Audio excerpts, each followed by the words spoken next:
Welcome to Long Live Childhood, a pediatric health and wellness podcast presented by Children's Health of Orange County. I'm Melanie Cole, and today we're talking about summer activity planning. You heard that because it doesn't seem like we're there yet, but we really are, and it's getting closer. And choosing the right summer activities for your little kiddos is really so important for their health and well-being.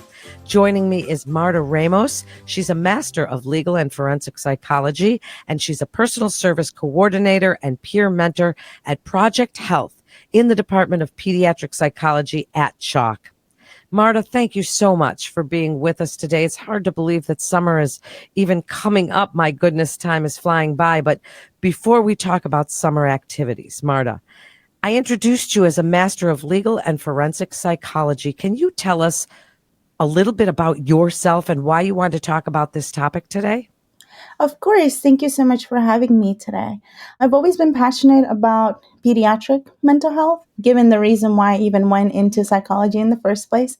I've been working at CHOC for about 5 years now. I work with children and families, and one of the reasons why I was very interested in talking today to you guys about this topic is because that is actually one of the main questions that we get in terms of what do we do with our kiddos during the summertime, right? And like you said, it's coming faster than we think. So it's always great to have those options and to get a little bit more information that we don't often get, especially when our kiddos have mental health considerations. Well, you're right. And thank you for sharing that about yourself. And with the summer coming up, even things like camps, you have to get in early. You have to get on the list. You have to start making payments and budget for this. A lot of summer activities cost money. Some don't. So why don't you start, and especially when we're talking about kiddos with mental health, and we're seeing this epidemic, Marta, in our kids, our tweens, our teens, we're seeing this mental health epidemic. So I'm so glad to talk to you today. What are some of the things we want to start considering as parents and caregivers that we should be looking for in summer activities for our kids? Of course, yes. And in terms of considerations, I think one of the most important things is I want to call it don't rock the boat, right? So our kiddos are already used to having structure, whether it's homeschool, whether it's their public school, whether it's an after school activity that they do.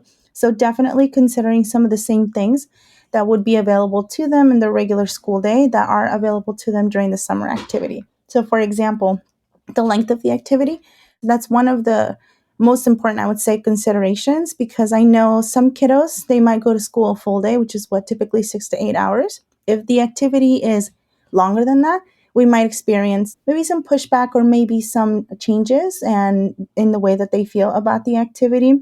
The same thing if it's too short, right? If they're used to kind of being away from home and having this structured activity for several hours of the day, and a class is only 30 to 45 minutes, there's definitely a big change in that.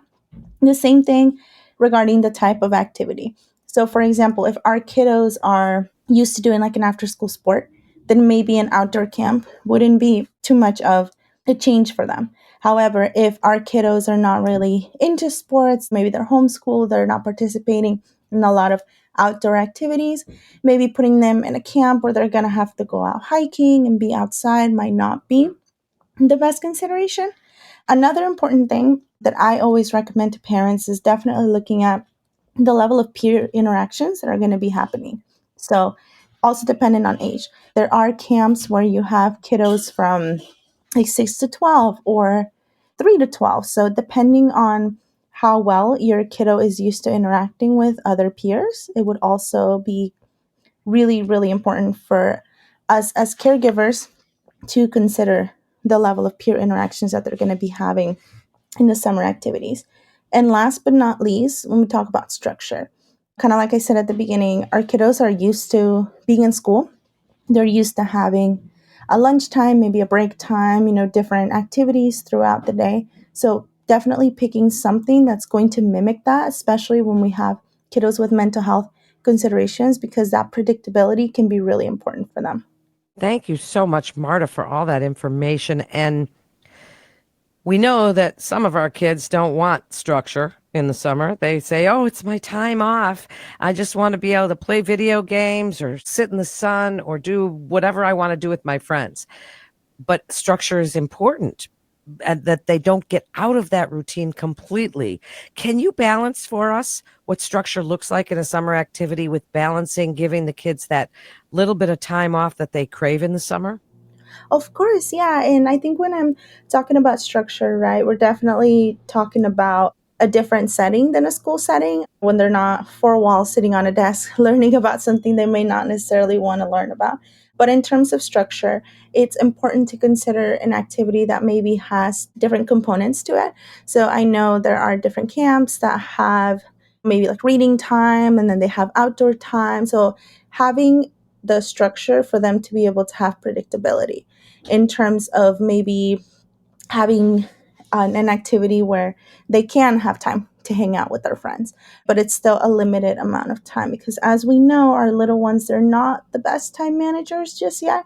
So, if we kind of give them just the free reign to just sit around and hang out with their friends, sometimes that might turn into 1, 2, 3, 4 days, right? And so, we definitely want to make sure to balance that out into giving them different activities that they're going to be able to participate in. And that's also more of a time constraint for them and more in a schedule base. So a lot of these school activities, they have the basic math class for a couple of hours or an hour. They move on to the next subject. And so their brains are used to that, kind of switching back and forth.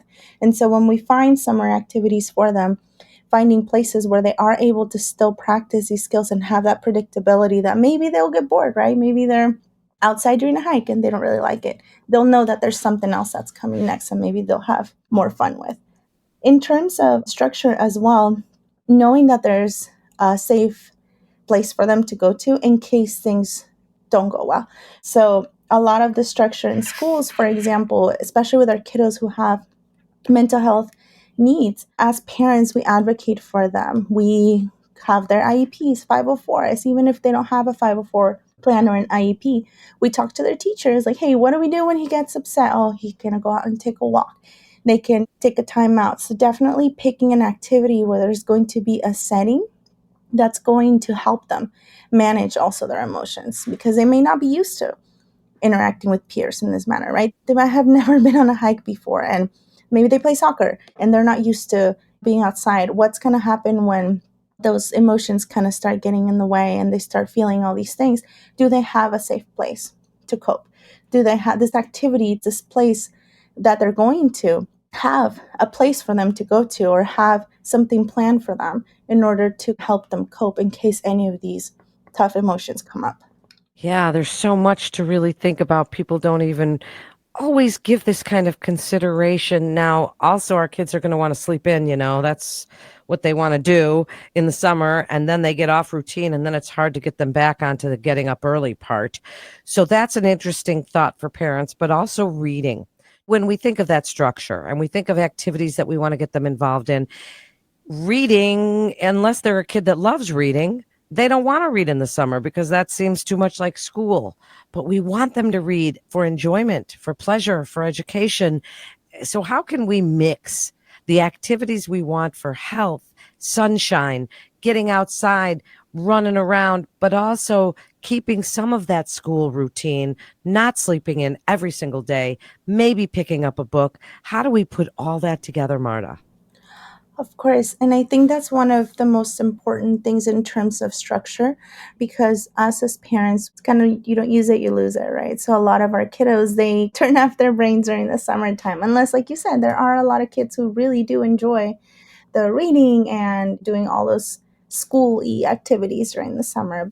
So, in terms of knowing how to implement both the school activities and the summer activities, right, it's one of the most important things in terms of structure, where we can make sure that they are in different types of activities. So, for example, if we have the Boys and Girls Club, they do have summer camps where they have certain times where the kids are allowed to read a book or they can read a magazine. So they may not necessarily be reading like a Shakespeare textbook, but there are other materials that they can read. I know there are summer camps, especially for our teenagers, where they don't allow cell phones, but they have things like magazines, they have newspapers that they can kind of keep themselves entertained with and just pick it up and read it. Because I feel like a lot of the times they don't really get to do that, especially now with all the technology social media and things like that. There's a couple of library programs as well that actually give prizes to both teenagers and kiddos who complete a book and they kind of write a little page about it. I know City of Fullerton has a couple of good ones, same with Santa Ana and Irvine, where they will actually get tickets to Wild Rivers, tickets to places where they would want to go hang out with their friends if they are able to participate in these activities that they may not necessarily want to do. Really, that's great motivation. And if parents live in underserved communities, Marta, are there some activities that you specifically can recommend? I'd like you to talk about information about summer activities in their communities, but there's many different communities of many different kinds of people. Is there a difference when you're helping people the way that you do in how you help parents look for these activities for their kids?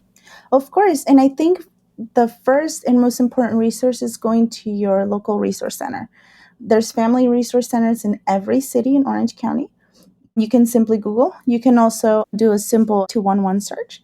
But if you Google your city as well as a family resource center, they usually have calendars of summer activities that they are able to engage the community in. Most of them are either sliding scale, very low payment, or completely free. And there are applications and deadlines that they can also share with you in the calendar. So I know there are camps that end up being completely free.